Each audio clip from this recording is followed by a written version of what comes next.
Now it's time to take a look at some more market movers here on Wall Street. And we're looking at HIMS and HERS down 12%. We bring in Schwab Network's Marley Kayden to take a look at HIMS. Good morning, Nicole. Yeah, like you said, HIMS and HERS down a little bit more than 12% after they posted their earnings after the bell yesterday. They missed expectations on both the top and bottom lines, but they were an improvement from the year ago period. Their revenue came in at $544.83 million. That missed estimates for $553, but it was up 73% from the prior year's quarter. EPS came in at 17 cents, just a 1 cent miss. They were expecting 18%, but it is important to note that that was a huge uptick of 183% from the year ago quarter. They said that they now have 2.4 million subscribers, which is up 31% from the year ago period. And their monthly average online revenue per subscriber, which is a very important metric for HIMS, rose to $74 per subscriber. That was up from $57. They also put out a guidance for the third quarter of revenue between $570 and $590 million. That was mostly in line. The street was expecting $583 million for that. And they maintained their previous guidance for the full year of sales of $2.3 to $2.4 billion. Expectations were right for that midpoint of 2.35. Now, all of this, of course, comes after it saw its partnership with Novo Nordisk expire at the end of June in a headline-making event where Novo Nordisk accused the company of illegally selling cheaper copycats of its Wegovy drug and engaging in deceptive marketing. That's what Novo Nordisk said. But right after that happened, HIMS came out with a very aggressive international growth plan announcing they were going to be moving into Canada. That move was timed with the new availability of generic weight loss drugs, and they'll also be expanding into Germany, France, and Ireland, growing its footprint in the UK. But with those misses, down 12% right now, Nicole. All right. Yeah, look, HIMS and HERS has had such a tough go of it. First, they had deal making, then that fell through.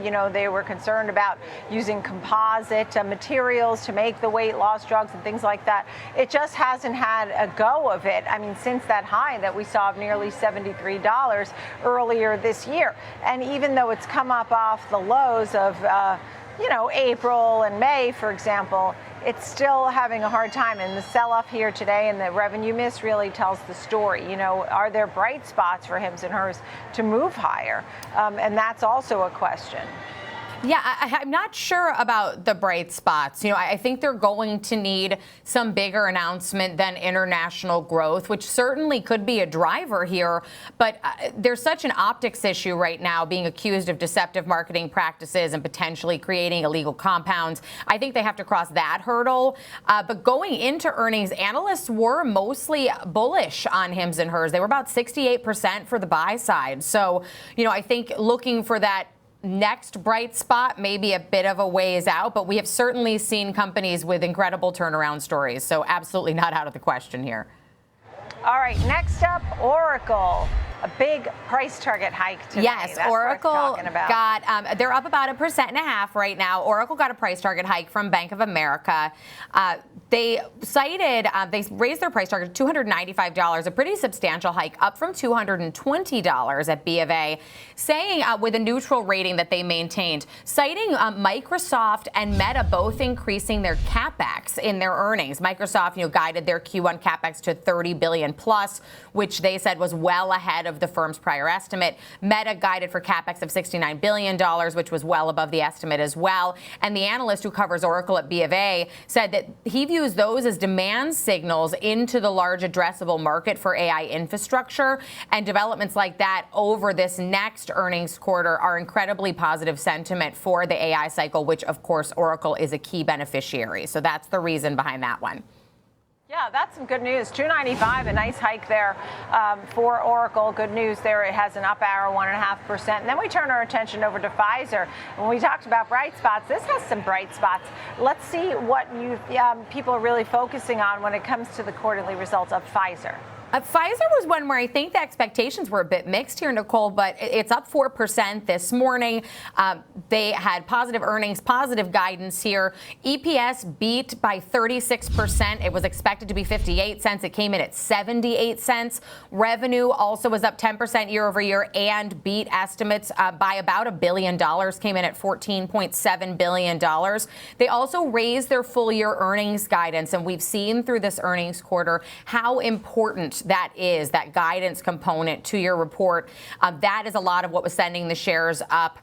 And they are now expecting full year adjusted profit to come in between $2.90 and $3.10. That was above the previous guidance for $2.80 to $3. So they did shift 10 cents in the positive direction.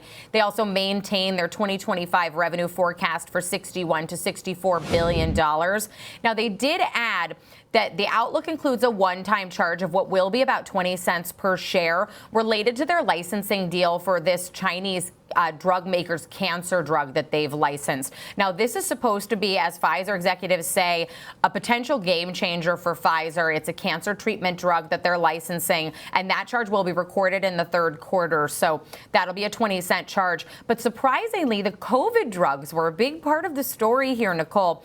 Increased sales for the COVID products, their vaccine, revenue was up to $381 million. That's a 96% year-over-year uptick, and it was expected to come in at about $205 million in sales. So huge numbers there. Also, the antiviral Paxlovid, which people take after they've tested positive for COVID, posted sales of $427 million, which was also very unexpected. They were looking for that to be about $259 million. So a huge uptick there, almost a $200 million swing, and up 70% from the year ago period. So they saw a very substantial boost from those COVID drugs for this quarter.